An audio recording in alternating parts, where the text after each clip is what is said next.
On a frozen night in the Sawtooth Mountains, a man who'd stopped believing in second chances hears a cry beneath the wind.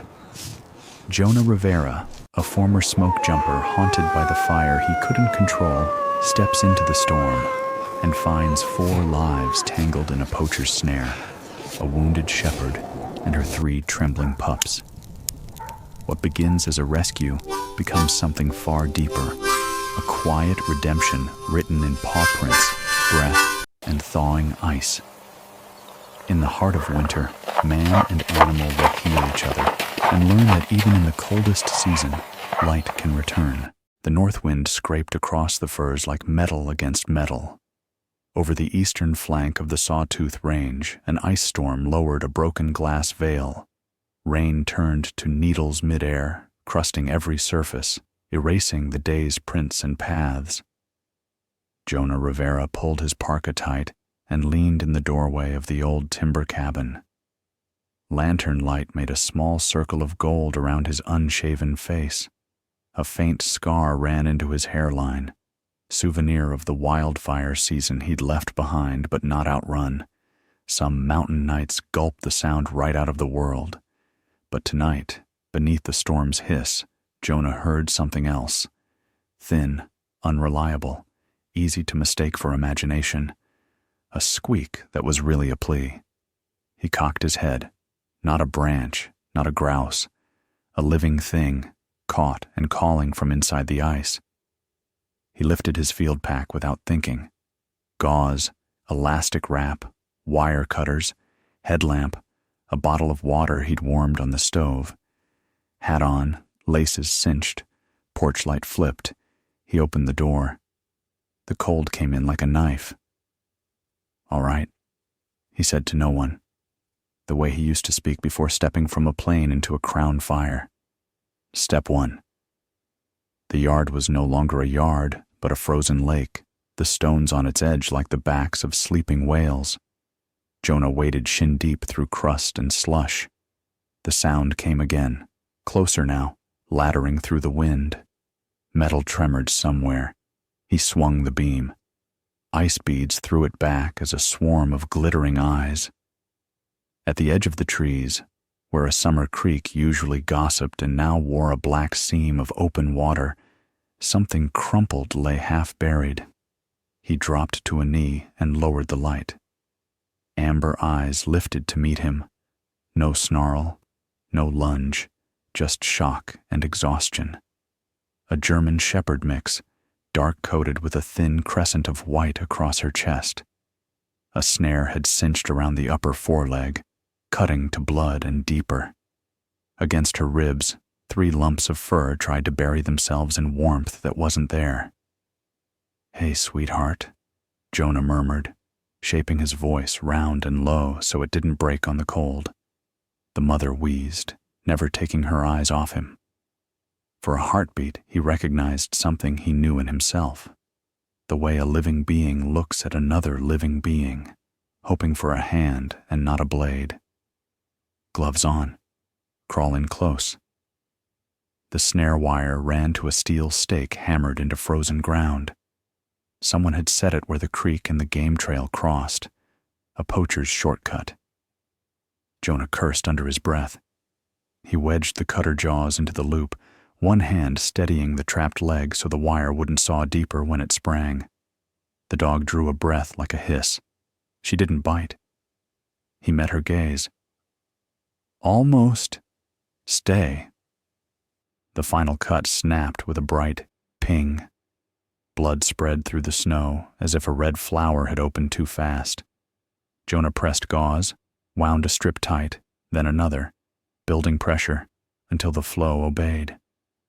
"Good girl," he said, not because she understood the words, but because cadence and courage translate.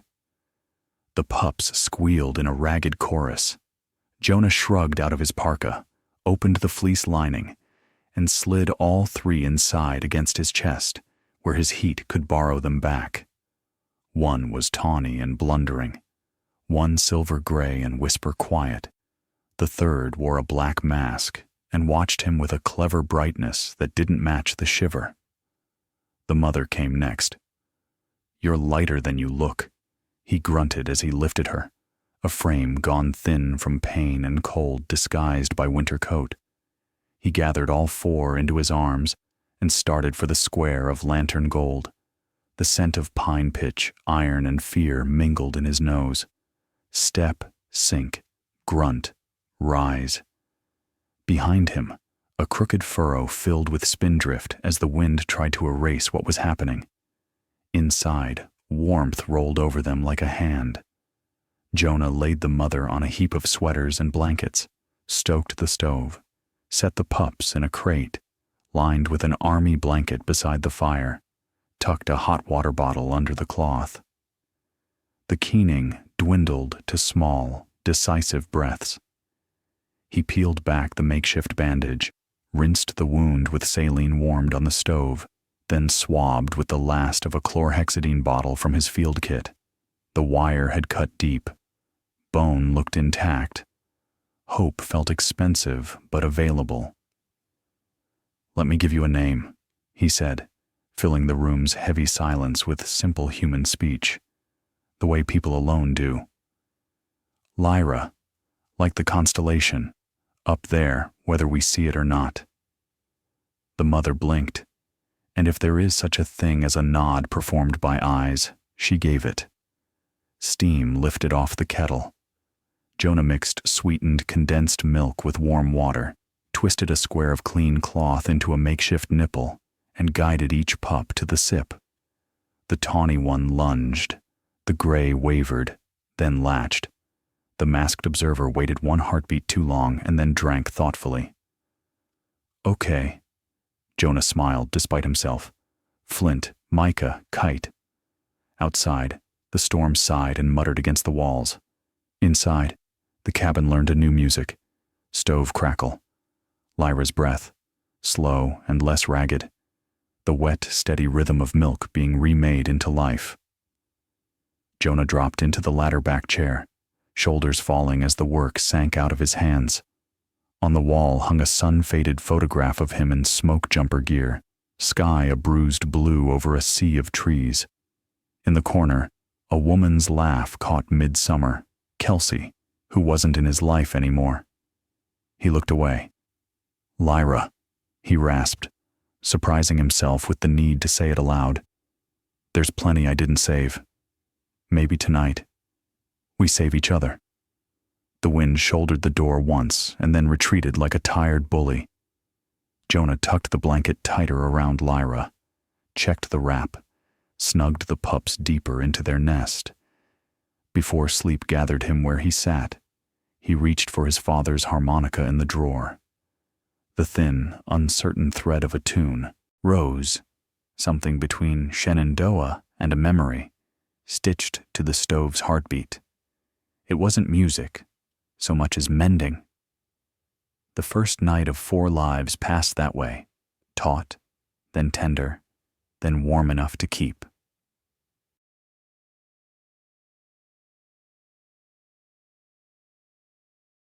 Morning arrived not with sunlight, but with heat. Lyra's breathing less urgent, a humid fog on the window panes. Jonah woke to Kite's tiny complaint. The crate beside the stove wobbled like a pan of rising bread. He sat up. His spine told him everything about the floor he'd slept on.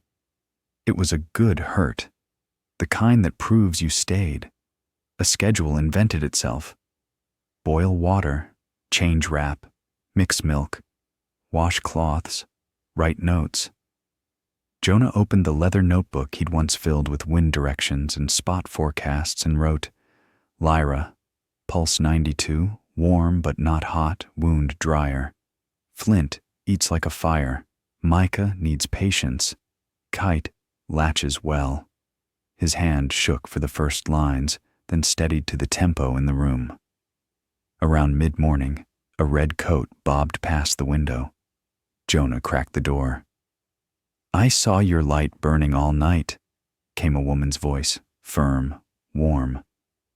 June Park, retired nurse, brown eyes sharp from years of sorting true emergencies from noisy ones, stood with a canvas bag that clinked, veterinary antibiotics, a syringe, a stethoscope, and, for good measure, a round loaf of bread. I'm not asking. I'm coming in. She knelt by Lyra, letting the dog sniff her hand before touching anything. You did right, she said after a quick inspection. Clean cuts, good pressure. We'll watch for infection. She glanced up, eyebrows quirked. There are illegal snares near the North Creek. I've called the ranger, but those roads are ice. Don't go alone that way for a bit. Jonah's jaw tightened. I won't let them set wire this close to home. June watched him for an extra beat. Saving animals sometimes saves people too, she said, mixing powdered antibiotic in warm water and showing him how to give a gentle subcutaneous injection. Lyra trembled, but her eyes anchored on Jonah. Good girl, June said, tapping Lyra's neck. And the littles? Flint is a one-dog parade. Micah's shy. Kite's too clever for a Tuesday. Fine names, June smiled. Name what you can't bear to lose. It makes you fight smarter. They ate soup and the heel of June's bread. Jonah, not given to long speech, said a little about last year's accident. A wind shift, a trunk falling the wrong way, smoke in his eyes, the sky breaking open. A teammate gone. The cabin becoming a bunker he couldn't admit was lonely. June listened the way nurses do, without rescue, with humor where it helps. She left him easier than she'd found him. In the afternoons, the weather softened. Ice cracked on the window like bright veins. Jonah slid a chair by the stove and lifted the harmonica. He was no musician, but some songs live so deep in a family you only have to breathe to find them. Lyra tipped her head. Flint paused mid-chomp. Micah forgot to be shy. Kite crept closer, his masked face shiny with interest. Shenandoah thinned to a thread, then thickened into a tune his father used to play on rain days. The bay one-room house felt like it had grown a window that opened to a river that hadn't frozen. Night 2 ran easier. Lyra slept deeper. Jonah, for the first time in months, slept without the phantom sound of a two-stroke engine in his head. Before he drifted, he wrote, "Tonight, we are safe." Next morning, June returned with a hand-painted wooden sign. "If you stop here, please knock. Healing lives inside." She planted it where the path met the track. "It'll remind me to knock on my own door," Jonah said. June shrugged. Sometimes people need the obvious said out loud. 3 days, 5, 8. The creek's armor thinned. The sky traded gray for the shy blue of late winter. Lyra put on a little weight. Her gait shed its wobble. Flint discovered every wrong thing to do and did it twice. Micah became a connoisseur of underchair shadows. Kite learned to work the lid latch on the crate, then learned not to, under Jonah's hand and praise. Each evening, Jonah played the harmonica. It became a stake in the day, something the pups could tie their growing to. He hung a new photograph beside the smoke jumper picture. Lyra on the porch, bandage white against dark fur, 3 crooked pups in a row. His old camera's cracked casing made the image soft at the edges, like everything else in the cabin, imperfect and healing. Beneath it, he wrote with a fat marker, "Second light." Not the bright first blaze of youth, but the light that returns, softer, steadier, aimed true at places that used to be dark. That night, the wind brought a different smell, cheap tobacco and stretched leather. Lyra's head came up. She rumbled, a small, certain sound. Jonah killed the lamp and ghosted to the window. At the tree line, a pinprick coal winked once and died. A watcher, the kind of presence that tries to step into your thoughts and take a chair. He slid the bolt, palmed Lyra's ridge. "We're all right," he said to her and to his ribs. He kept the harmonica handy on the table. He kept the light in the stove belling, steady as a heart. Winter broke the way old ropes do, one fiber at a time. That morning the eaves dripped a staccato on the porch rails. The forest swapped the fragrance of ice for the damp of bark and soil. Jonah opened the door and let pale sun roll across the floor. He brushed Lyra's coat. It had traded dullness for a satin sheen. Around her foreleg, the healed snare mark left a pale ring, a memory and a measure of distance. The pups met the world from the porch mat. Flint launched himself off the threshold, misjudged, tumbled, and sprinted anyway. Discovery somehow better for having fallen. Micah placed a paw, then pulled it back, then placed it again. Solemn ritual before decisions. Kite didn't rush. He studied the step, chose the exact spot his small paw would best fit, and breezed down like a chess move. Jonah laughed out loud, the easy kind that surprises the throat. He spoke to them the way he'd addressed rookies on a drop zone, calm, simple, in full sentences. Flint, steady. Micah, you've got this. Kite, don't be too clever. Lyra hovered 2 steps behind, nose nudging a pup who drifted, eyes scanning as if responsibility had weight, and she liked carrying it. Some ranks don't require badges. By noon, June arrived with a soft collar for Lyra and 3 tiny looped cords for the pups. Let them learn the feel of a promise, she said, fitting the collar with practiced hands. She also handed Jonah a stack of hand-typed notices. Illegal traps reported near North Creek. Caution.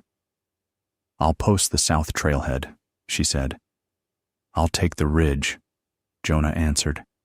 She studied his face and found something new there. Direction. And nodded as if she too had been waiting for that to return. Toward evening, a green pickup rolled to a stop at the edge of the rutted lane. A tall man stepped out, beard peppered, eyes small with sun and habit. Name's Earl Maddox, he said, voice like sandpaper. I run the hunting camp down valley. Heard you're harboring 'em. He made the word for the dogs sound like a disease. They were caught in a snare, Jonah said, straightening without noticing. Earl's mouth tipped. Out here everything gets caught. Deer in gardens, coyotes and sheep. I keep the balance. You keep 4 half-wild dogs at the forest's edge. You'll learn what balance costs. He glanced at the sign that said Second Light and smirked. Second fire can burn hotter. The old panic slid a hand into Jonah's chest. Burned tops, rotor wash, a grip slipping out of his grip. Lyra stepped flush against his leg, heat and steadiness. Jonah inhaled. When he spoke, his voice held. Setting snares by the North Creek violates the law. I've reported it. Earl rolled a shoulder, a man used to living on the lip of rules. That's talk. Come thaw. Who believes an off-grid man with a harmonica? He touched one finger to his cap and returned to the truck. Friendly counsel. Don't let pity put you in a trap. Mud whispered under the tires. The truck faded into fur and the taste of something unsaid. Jonah noticed the bloodless whiteness of his knuckles and shook it out. He slid a palm over Lyra's ears. We don't fight on his terms, he said to her and to the rafters. Inside, he pulled out a half-written letter to Elena, his sister teaching in Boise, estranged since the funeral, since the season when silence got too heavy to lift. He added, L. There are 4 new heartbeats up here. Listening to them, I'm starting to hear my own again. The days lengthened. Jonah widened the circle. Short patrols with Lyra and the pups, just to the bend, then a little farther. Flint learned the drag and brag of carrying kindling. Micah shadowed Jonah so close he could feel her breath on his boot. Kite discovered a path between 2 thickets, stopped to look back at the others as if he'd earned a badge. They found fox prints, and once the oversized, solitary stamp of a coyote. They also found bent wires thawing out of snow, old snares waiting for feet. Jonah carried cutters.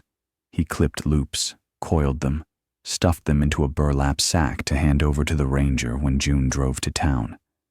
Each cut felt like a stitch taken in a fabric you mean to wear a while.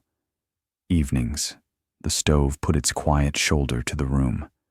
Jonah added a new photograph beside the first.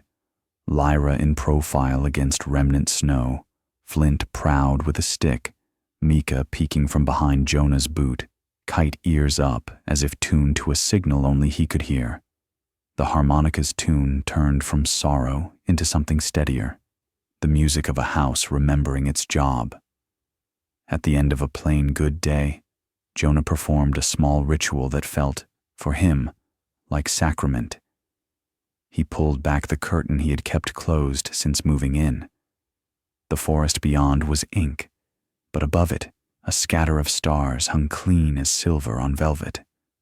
High and due east, a small, bright shape. "Look," he whispered to Lyra, feeling silly and exactly right. "There you are." And the house, no longer only a shelter, learned the shape of a home. The thaw did not arrive in a single triumph. It came in small surrenders, icicles thinning into needles, the creek's glass breaking with a faint clink, the way the wind no longer cut but carried. Jonah noticed the changes because he had learned to look for them, the way a firefighter reads a shifting column of smoke. Lyra's stride grew sure. The scar around her foreleg, pale as a ring of moonlight, no longer tugged at every step. Flint began to test his legs against the slope. Micah ventured further from the doorway, turning back every few paces to make certain the cabin still existed. Kite mapped every inch, the general with a pocket-sized war room. They were almost a rhythm, the five of them, when the first footprint appeared. It was at the edge of the clearing, in a patch of snow that had survived the afternoon sun. A boot tread, deep and solitary, facing the cabin. Jonah knelt and pressed his glove beside the print, larger than his. Fresh. The snow around it had not yet crusted.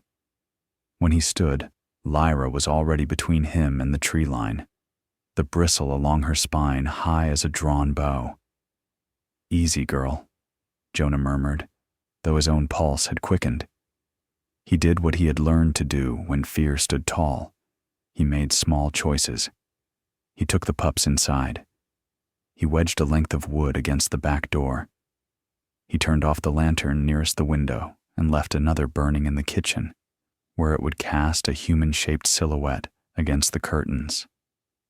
And then he sat on the floor, back to the table, harmonica in his lap, knife on his belt, Lyra's head against his knee.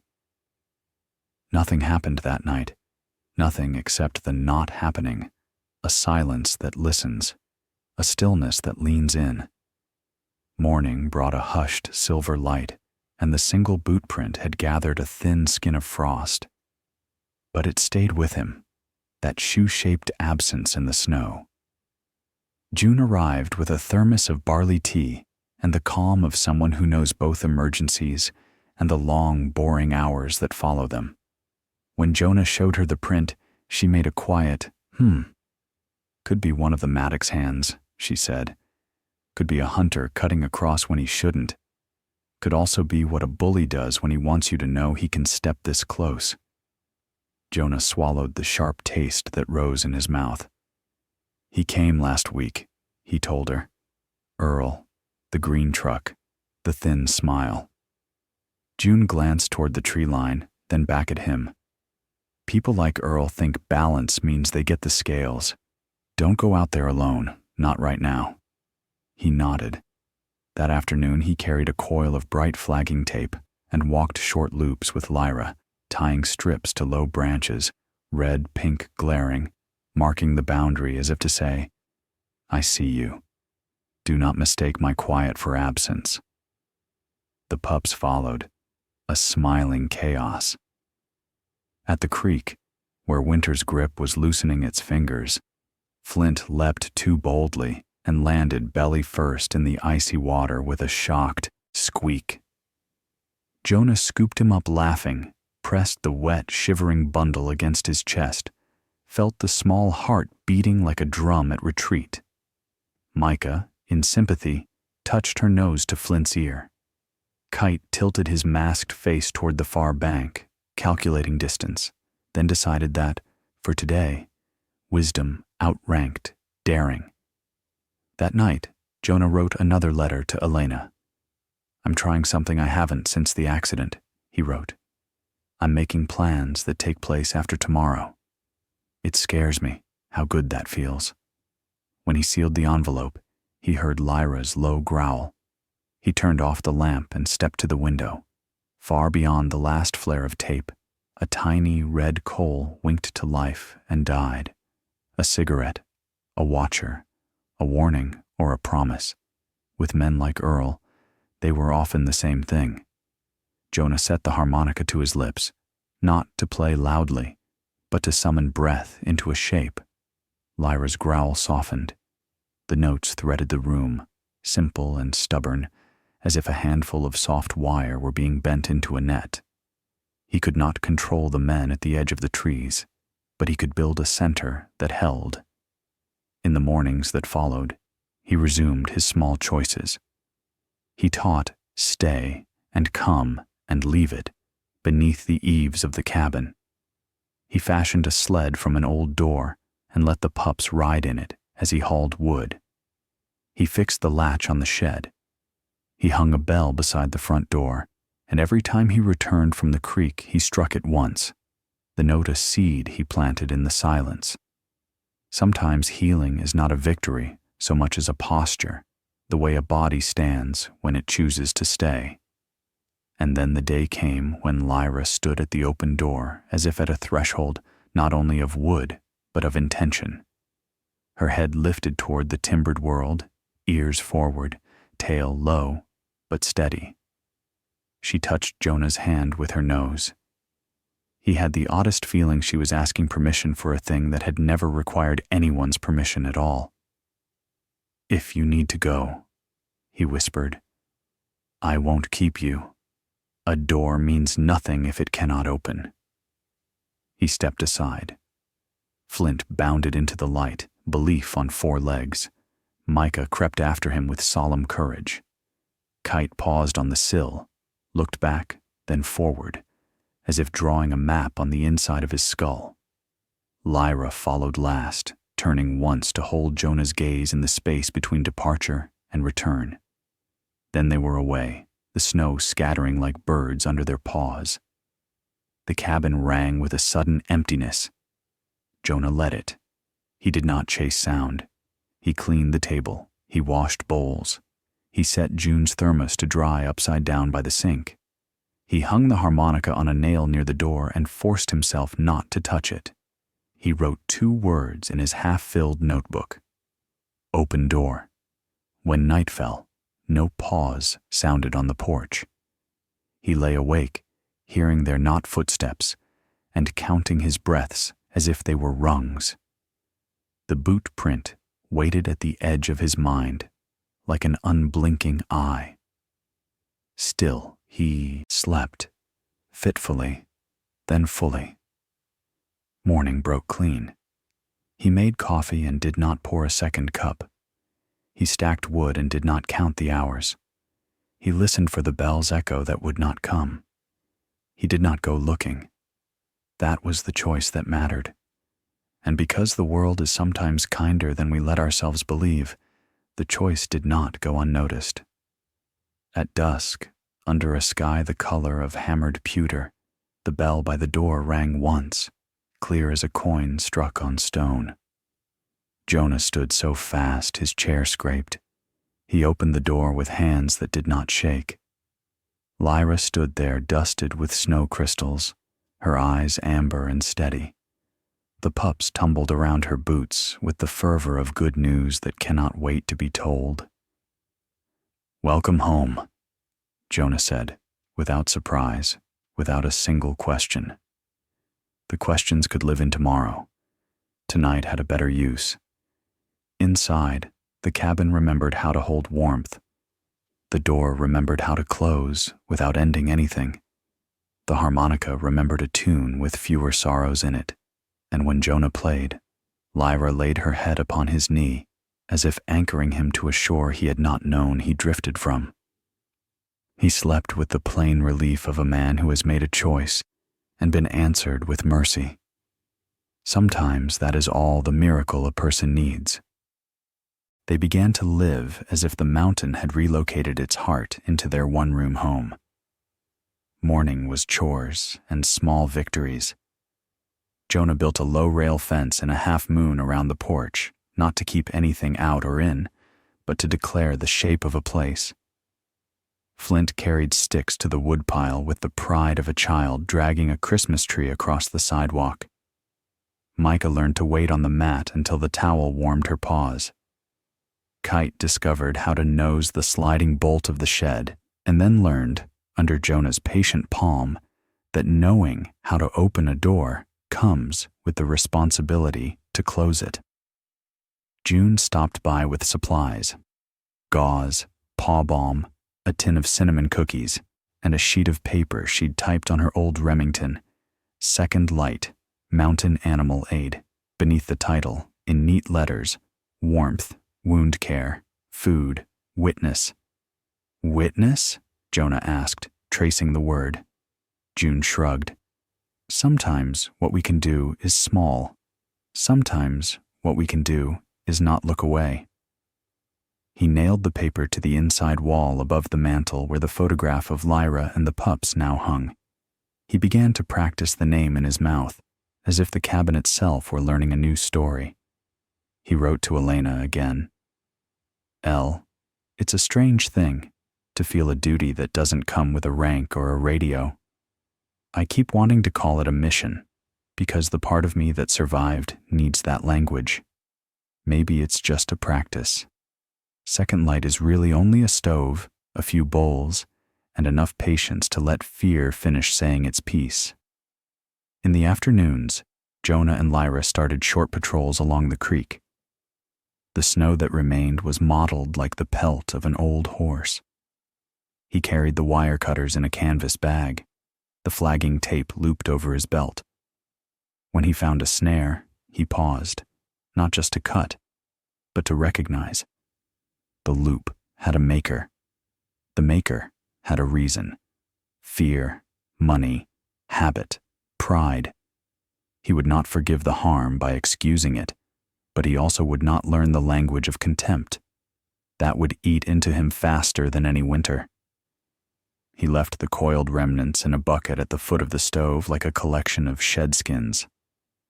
News travels in a valley the way water does, finding the lowest, most direct path. Within 2 weeks, a delivery driver dropped a bag of kibble by the gate with a note: "Heard you had mouths." A high school art teacher from Stanley left a bundle of worn but washable blankets. 2 hikers knocked one evening to ask, shyly, whether Jonah could take in a 3-legged tomcat who had adopted them on the trail.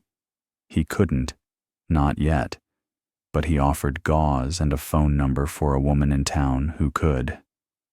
Earl Maddox came too. He came on a pale Thursday when the sky seemed to have been cleaned and put back in place. The green truck halted so gently it felt like theater. Earl climbed out, hood up against the breeze, the corners of his mouth arranged into neighborliness. "Brought you something," he said, lifting a sack of feed from the bed with one hand. "Figured with all your witnesses, you could use it." Jonah watched him set the sack on the porch as if the boards were expensive. "What do you want for it?" Jonah asked. Earl's lashes flickered. "Nothing. Can a man bring a gift?" He was about to answer when Lyra, who had been lying on the mat, rose and stepped between Earl and the open door. She did not bare her teeth. She simply existed there, unmovable as a post that has learned its own depth. Earl's smile thinned. "Fine dog," he said. "Shame if she got a taste for venison. Shame if someone had to keep the balance you don't understand." June's lesson chimed in Jonah's head. Don't use their words. Use yours. "We're keeping a different balance here," Jonah said. "It's made of bowls and blankets. You're welcome to do the math with us." Earl's eyes went small. He tipped an imaginary hat and walked back to his truck. He left the sack behind, a kindness with a stain of thread in it, like a gift you're meant to choke on. That night, Jonah sliced the sack open and poured a measure into the storage bin. It smelled fine. Dogs do not pretend. He watched Flint and Micah and Kite sniff it, then eat with uncomplicated pleasure. He let them teach him how to accept a gift whose price might never come due. He slept, but not deeply. In the midnight hour, he woke with the feeling of a room that had gained a stranger. He sat up and listened. Wind, the creak of snow settling on the roof, the far, faint croon of an owl. When the door scratched, the sound was gentle, familiar. Lyra heard it too, and was there before him. He unlatched the door. The animal in the threshold was none of his. A yearling mule deer, mud-brushed and trembling, its left ear torn, ragged. Blood darkened a strip of fur above the shoulder. It smelled of iron and panic. Behind it, 3 sets of paw prints broke the snow. Coyote. Lyra made a sound Jonah had not heard from her, a note low as a cello string, not anger, but warning. "Easy," Jonah breathed, though his heart had slammed both hands on the table. He stepped back, opening the space behind him. The deer stood on the sill as if it had come to the edge of a map. It twitched. It could not bring itself to cross the line. "Witness," the paper above the mantel said. He did not have a deer stall. He did not have training. He had a bucket, clean rags, a pot to boil water, and a stove. He had a dog who knew how to put her body between harm and a threshold. "Lyra," he said, and pointed. She understood. Good dogs often do. She held the door. No bark, no chase, while the deer shuddered and then pivoted away, staggering along the porch. When it reached the steps, Jonah flicked the porch light to full brightness and raised his arms, clapping loudly, making himself ridiculous and large. The coyotes at the edge of the yard, caught in the beam, froze and vanished into the trees in a single melt of motion. The deer vanished too, not into safety, but into the only path it could understand. It was enough. By the time the kettle rattled, Jonah could feel the shake in his calves. He laughed under his breath, a soft, stunned sound. Lyra bumped her head gently against his thigh as if to say, "The math checks out." In the morning, he found a fresh snare 20 paces from the bell rope. He cut it and carried it inside. He did not slam doors. He did not practice speeches. He wrote a new sign and nailed it below June's. "No traps within 200 yards. Not here." Then he made oatmeal, stirred in honey, and laid his hand on Lyra's head until his own pulse returned to the fence posts of a normal day. Later, when he lifted the harmonica, the tune that came wasn't sorrow or defiance. It was something steadier, the ordinary hymn of a room arranged the way a body can bear it. "An open gate is not an invitation to harm," he wrote to Elena that afternoon. "It is an announcement of the kind of home this will be." The change came as changes often do, first as a small wrong note in a familiar song. Jonah coughed once while splitting wood and felt a needle drag along his ribs. By evening, a headache settled behind his eyes like a foreman with a clipboard. He told himself it was the cold. He told himself it would pass. It did not. Night sweated out of him in sheets. He dreamed water and woke thirsty. His throat narrowed until breathing felt like it required permissions he didn't have. June had left antibiotics, yes, but they were for dogs. The road to town was still a ribbon of ice and ruts. He opened the cupboard and stared at the bottled aspirin, the tea, the honey, as if they were charms that might remember their job if he looked long enough. Lyra knew first. Dogs watch with more than eyes. She moved when he moved, lay down when he lay down, and when he struggled to stand, she rose as if to become a handrail built of warmth. The second night, the fever pinned him to the bed with both palms. The harmonica at his bedside looked like a boat he could not reach the river to launch. His breath turned shallow, soft, insufficient. He heard the fire falter and could not rise. The cabin entered a strange silence, not the quiet of a mountain, but the hush of a room listening to a decision being made. At some hour that belonged to neither night nor morning, a scratch came at the door. A single scratch, then 3, precise as code. Lyra leapt from the bed with the grace of a dancer who has rehearsed her cue. Jonah was slower. He was a man drowning on a rug, but he slid his feet to the floor and pushed himself up the slope of his own bones. He crossed the room, each step a negotiation. He fumbled the latch. Snow blew in around 4 bodies, Lyra and 3 growing shapes smelling of cold and pine resin and news. Flint barreled past him to lick his wrist with frantic relief. Micah pressed her narrow chest against his shin in a steady lean. Kite looked up as if to ask a question, and then chose instead to act. They were not alone. Footsteps sounded on the porch, human, brisk, purposeful. June's knock was soft but crisp. "Don't yell. I'm coming in," she called, and the door widened around her like a promise kept. She took one look at Jonah and moved through the room in a pattern of competence. She fed the stove and got water moving toward a boil. She set a kettle for steam and clamped a pot lid at an angle to build a tent.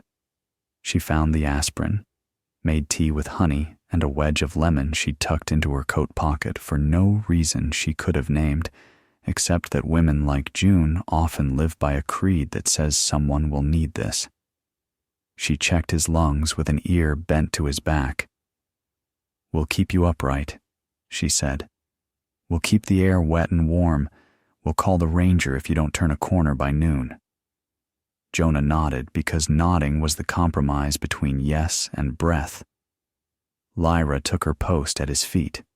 Flint and Micah curled into the space where the blanket failed to meet his calves. Kite, presumptuous and perfect, hopped gently onto the chair arm and slid one paw onto Jonah's forearm, pinning him to the present as if the moment were a runaway letter. June spoke while she worked, about a pair of snow geese she'd seen going wildly off course, about Earl attempting to charm the hardware clerk and failing, about the best way to keep a kettle singing. She was giving him a rope, a line stitched from ordinary thread. When the worst of the fever broke, it did so without spectacle. Jonah woke to the sound of the stove's good, busy hum. His shirt was clammy, his hair a poor excuse for a plan. He could breathe without bargaining. Between his foot and the leg of the chair lay a tumble of sleeping dogs, their bodies an equation showing the solution to loneliness in curves and ears. June was asleep too, upright, chin on chest, the kind of sleep that comes for people only when their watch can be safely yielded. Jonah swallowed, felt the gratitude move through him like water through dry wood. He imagined it reaching the grain, plumping it, making it less likely to crack. He slept again, but this time the sleep was mending, not erasing. By morning, he could sit at the table to drink broth. June eyed him with a nurse's calculation. and gave the verdict with a single word. Better. She left instructions, soup, and a kiss of air on his forehead that he did not have to be family to receive. After she left, Jonah stared at the sign above the mantel. Warmth, wound care, food, witness. He had meant it for creatures that howled or mewed or padded. He had not thought to include men who forgot to ask for help. I hear you, he told the sign, and felt ridiculous and comforted in equal measure. The pups splayed out in the patch of sun like commas at the end of a long, meaningful sentence. Lyra lifted her head, met his eyes, and gave a single blink that contained, if he were willing to translate, orders, reminders, and an old vow made new. Stay. Eat. Keep the stove fed. You belong to the living. Jonah put his palm to the stovepipe and felt the iron's hot thrum pass into his skin. He exhaled and let the room breathe him back. On the door, the bell hung quiet. He struck it once, gently. The note lilted and faded. He did not need to listen for an answer. The answer, he realized, was already in the room. Spring did not declare itself so much as it negotiated terms. The road down valley grudgingly surrendered its ice and then its ruts. On a Tuesday that smelled like wet cedar, the first county plow since January rumbled past the turnoff to Jonah's lane, a secular procession that felt holy anyway. June celebrated by delivering a bag of oranges and a newspaper, thumping the plow's schedule on Jonah's table like a treaty. You're coming back to the world whether you like it or not, she said, and poured coffee. Jonah grinned. I might like it. He meant it. Strength returned in increments, a load of wood carried without panting, a walk to the bend in the creek that did not argue with his ribs, the way the harmonica's notes filled and held instead of fraying at the edges. He wrote to Elena again, and this time he gave the letter a destination. He slid it into June's bag and watched her tuck it beside the oranges. I'll stop at the post, she said, and if you wrote I'm alive on the outside of the envelope, I'd still hand-deliver it first. Jonah laughed. I used more words than that, but that's the gist. The world, for its part, returned as worlds do, talking, knocking, kneading. 2 forest rangers came by, boots neatly scrubbed by puddles, and asked about snares. Jonah showed them the bucket of coiled wire with the pride of a child, showing a jar of lightning bugs. More than we like, the younger ranger said, frowning. The older one lifted a loop with a gloved finger and sighed. We'll make inquiries, he said, which was ranger for we will do what we can with a budget that doesn't believe in wolves or angels. A week later, a mother and her teenage son arrived with a cardboard box that meowed. We found him under the porch, the boy said, eyes defiant as if daring Jonah to disapprove of mercy. Jonah did not. He taught the boy how to make a nest of rags without threads that could tangle a paw. He made a note to himself. Add litter to list. Second Light was improvising its way toward a plan. Earl circled like weather that won't decide. Sometimes Jonah glimpsed the green truck at the far bend, sometimes just a shape moving in the woods where shadows argue. The sign forbidding traps within 200 yards did not move Earl, but it gave Jonah a line he could step to and know he had not trespassed himself. When reckoning came, it did not look like a showdown. It looked like a clipboard and a badge.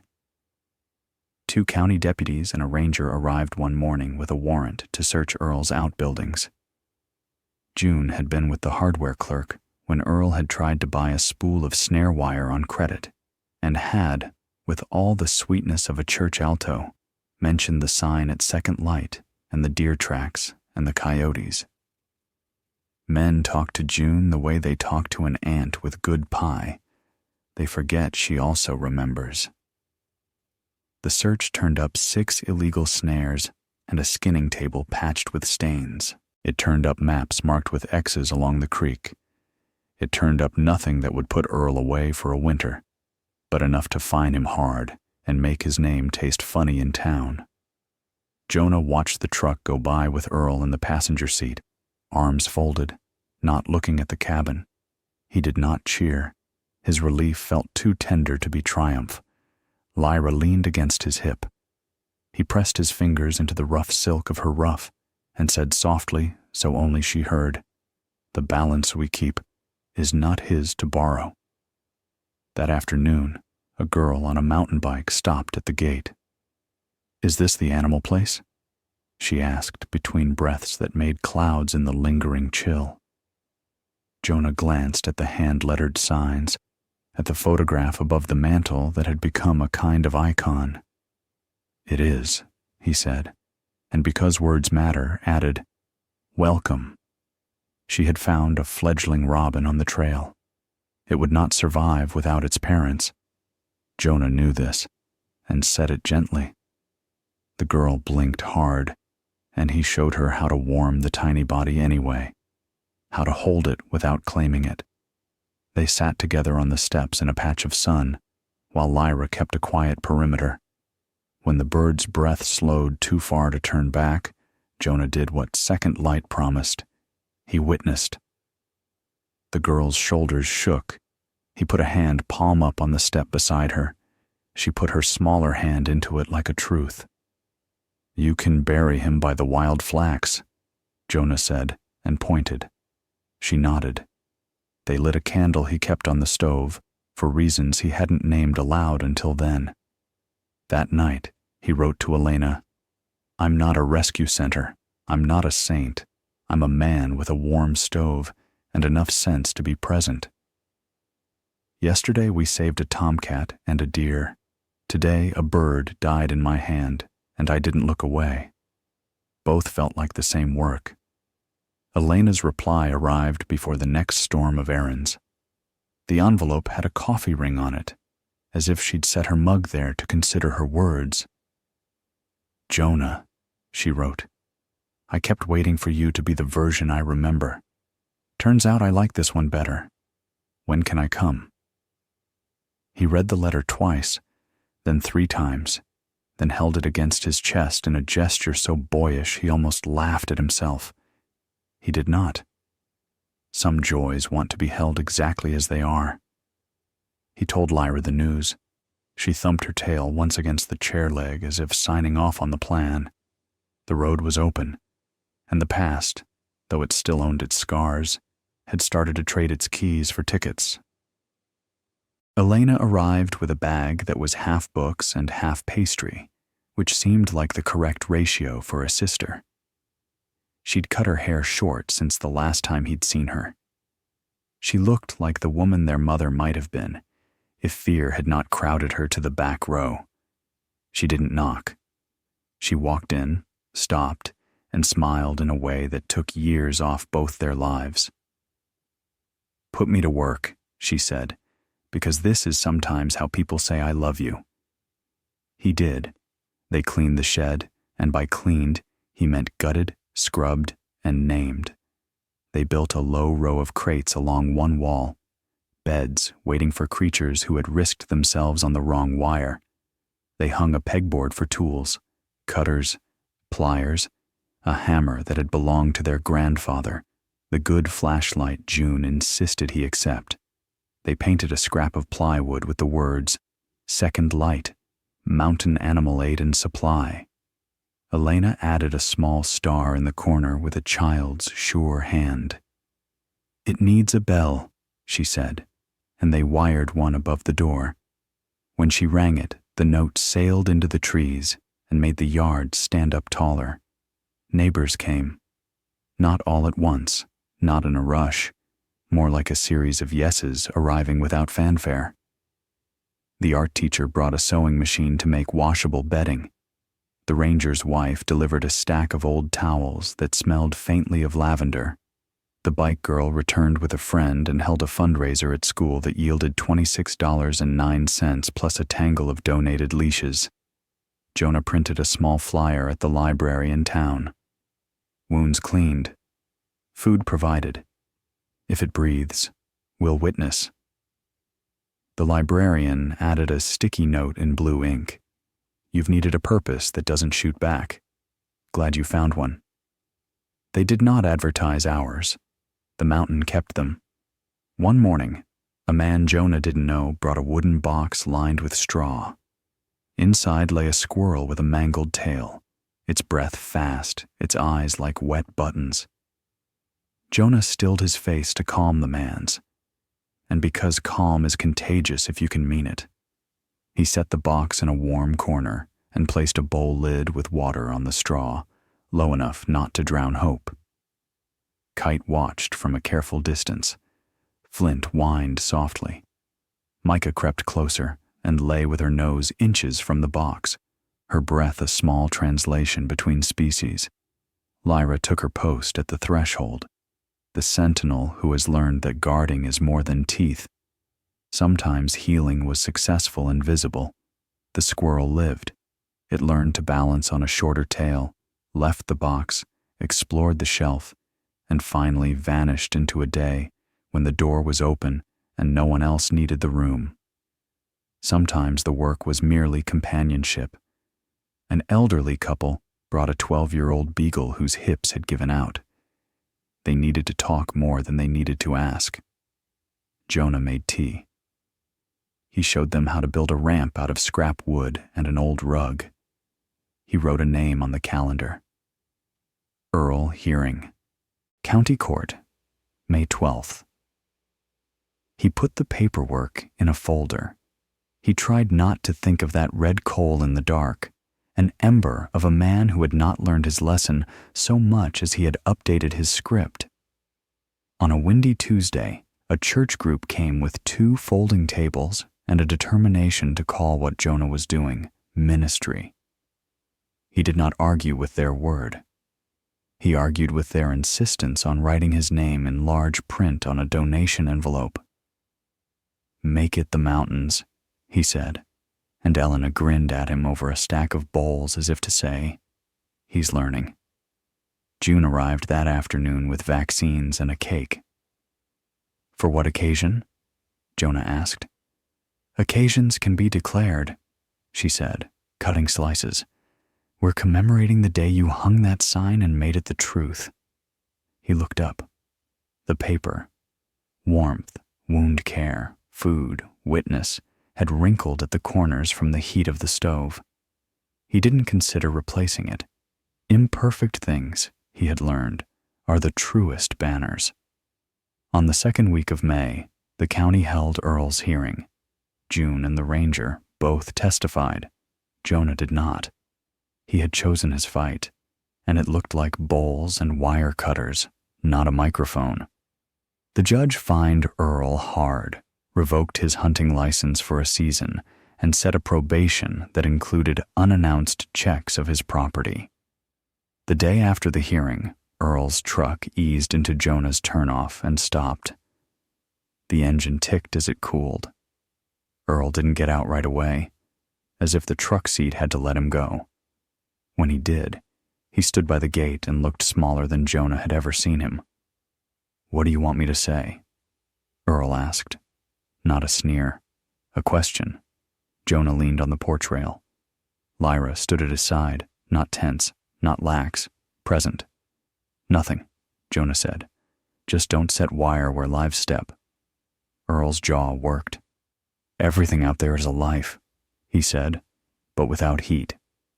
He rubbed the back of his neck as if erasing a chalkboard. "I'll leave your 200 yards alone." "It's not mine," Jonah said. "It's theirs." Earl nodded once, curt as a salute that costs a man pride. He left. The mountain did not applaud. It simply listened to the new rule settle into the duff. That evening, under a sky thin as a washed shirt, Jonah and Elena hung a string of warm bulbs along the shed's eaves. Light puddled onto the yard, soft as reassurance. The dogs lay in the glow and slept like creatures who trust the roof. Jonah found the harmonica in his pocket, as if it had walked there by itself. He played with more air than notes, the kind of music a person makes to thank a room. Elena hummed along, a counter-melody that lived somewhere behind her ribs. He had been a man who fought fire with parachutes and maps. He had been a man who sat alone counting how days can be wasted. He was now, he decided, a man who kept a door open and believed this counted as work. Sometimes you do not have to call it redemption to let it be one. In June, the river remembered how to move. It heaved its shoulders and threw cricket song against the banks. The sawtooth ridges, white-fringed and blue-backed, watched as they always had.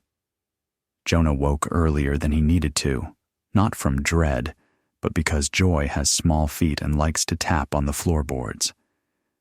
Second Light had a routine that felt like a vow. Feed, sweep, check supplies, walk the line along the creek, cut any wire the mountain did not consent to, wave to the ranger if he passed, add a note on the calendar to remind himself to forget nothing. Vaccines, wood, flour, write Elena back about visit in August. He liked how his handwriting had changed, less like a man filling out a report, more like a man leaving messages he wanted to read again. Elena returned with a stack of children's books about animals and a ridiculous idea that turned out to be perfect. Story hour on the steps. Every Sunday, any kid within bike distance came to hear her read, while Kite tried valiantly to demonstrate the concept of sit, and Flint failed joyously at staying still. Micah made a profession of leaning against whichever child seemed newest to the world. Lyra lay behind Elena, eyes half closed, the sovereign at rest. June called it therapy and proof. Proof we're not as broken as the bad stories say, she told Jonah, biting into an orange like the sun had peeled for her. The court's patience with Earl proved more than a rumor. He kept his distance, at least within that outlined 200 yards. Sometimes Jonah saw him on the county road, and sometimes they lifted 2 fingers to each other, the way men do when hatred is unbecoming. But friendship would be false. It was enough. The deer tracks near the gate did not end in a loop of wire. Coyotes still sang at night. Balance had not become a number anyone could calculate, but it had become a conversation fewer animals paid for with their bodies. The first letter of thanks came from the bike girl, printed on notebook paper with hearts in the margins. "I didn't know grown-ups could be like you," it said, and Jonah, who had once been a grown-up who forgot to be, folded it away the way men used to tuck medals into drawers. One evening, a couple from Boise stopped, drawn by rumor, the way travelers drift toward small restaurants with hand-painted signs. They had lost a shepherd the year before, and had not learned how to let the sorrow be part of the house. Lyra walked to them, as if they were an old ache she recognized. The woman cried, not the loud kind, but the sort that waters something and does not drown it. "Her name?" the man asked, scratching Lyra behind the ear. "Lyra," Jonah said. "The star." The word opened a door in the man's face. "We used to stargaze," he said, "before the city ate our sky." "Come Saturday night," Elena told them. "We'll make cocoa and pretend we're a planetarium." They came. Others came too. June brought a thermos and a blanket, so heavy it counted as furniture. They lay on their backs in the yard while Jonah traced constellations with a flashlight beam and told names he had learned as a boy under a roof that did not leak. Children made their own shapes and named them ridiculous and true. The adults listened and let something soften that had hardened to survive. "See that?" Elena whispered, pointing. "Lyra." Jonah smiled. "She's been there all along." It would have been a complete story to end there. The warm night, the cocoa, the laughter landing softly on the earth. But life even when it is kind, still offers one last test to see whether the lesson has settled. It came as a storm that wasn't supposed to be. July spun lightning out of a clear afternoon and threw it into dry grass beyond the far ridge. Jonah smelled it before he saw it. That kind of smoke has its own alphabet. He stood, and a part of him, a younger, frightened officer, reached for maps and call signs. Another part, the one with dogs at his ankles and a bell over his door, reached for the shovel and the hose. The fire did not crown. It was small, a throw of sparks in the cheatgrass. Still, it wanted to run. Jonah moved along its edge the way he'd been taught. Remove what feeds it, wet what it loves, give it no wind to sing with. Elena formed a bucket line with the older kids, who found that work can be a game when it is handed to you as trust. June arrived with rakes and the anger of a woman whose valley has earned gentleness. Lyra took the pups to the far side of the yard and kept them there with a mother's calm. Flint barked because Flint's religion is noise, but stayed. Micah pressed her chin to the ground and watched the horizon as if she could will the color back to blue. Kite, to everyone's surprise and no one's, fetched the hose from the sill and dragged it 3 feet closer to Jonah. The children cheered. Jonah laughed, a sound bright as the water arc. An hour later, the fire lay down. It wasn't victory. It was a boundary spoken in a language the grass understood. After, they sat. The cocoa had gone cold, but still tasted like childhood. Elena laid her head on Jonah's shoulder, the way she used to by back porch lanterns when thunder complained. June told a story about a typhoon in a different life. The kids named the small, blackened patch not a field, and claimed it for dirt angels. Jonah felt tired in the honest way that comes after work that belonged to him. He looked at the bucket of cut snares, at the doorway where the sign hung crooked and right, at Lyra asleep with her nose on Flint's back, at Kite keeping a watch he would insist had been assigned. He put the harmonica to his lips and played the tune that had become the house's heartbeat. 4 notes up, 3 down. 1 held long enough to change a room. When he finished, he spoke aloud, partly to the dogs, partly to the people, mostly to the air that had stayed around him when he couldn't promise it much. We made it. No one argued. Late, when the children had been gathered and the cups rinsed, Elena stood in the doorway and touched the frame as if the wood recorded blessings. You know, she said, you never needed to become who you were before. Jonah turned the thought like a coin in the dark. Maybe I just needed a place to be after, he said. And a pack, she said, nodding at the heap of fur, that would vote to keep you. Outside, the river ran, tireless and exactly itself. Above the roof, the constellation burned with the kind of light that doesn't shout. Inside, the sign kept its vigil. Warmth, wound care, food, witness. He added a new word in his head, a word he did not write down because it had already written them. Home. In the months that followed, Second Light did not become famous. It became known, which is the better thing. People came when they had something to mend, something to celebrate, something to lay down. The dogs grew into their names, Flint the brave, Micah the steady, Kite the clever, and Lyra became what she had always been, a star close enough to touch. Earl waved sometimes. Sometimes he didn't. Balance is a practice, not a verdict. And Jonah? He learned to meet mornings at the door with the kind of gratitude that doesn't need witnesses, but accepts them anyway. He learned to sleep without an argument from his own chest. He learned that sometimes a life is saved not by pulling it out of the fire, but by giving it a room with light enough to see what's possible. One evening in late August, as crickets braided sound through the grass and the last light held like honey in the trees, Jonah wrote, "We're all weathered wood here. But look what happens when you sand and oil, when you place it in the sun, when you let it bear weight again. It holds. Lord, it holds." He laid the pen down.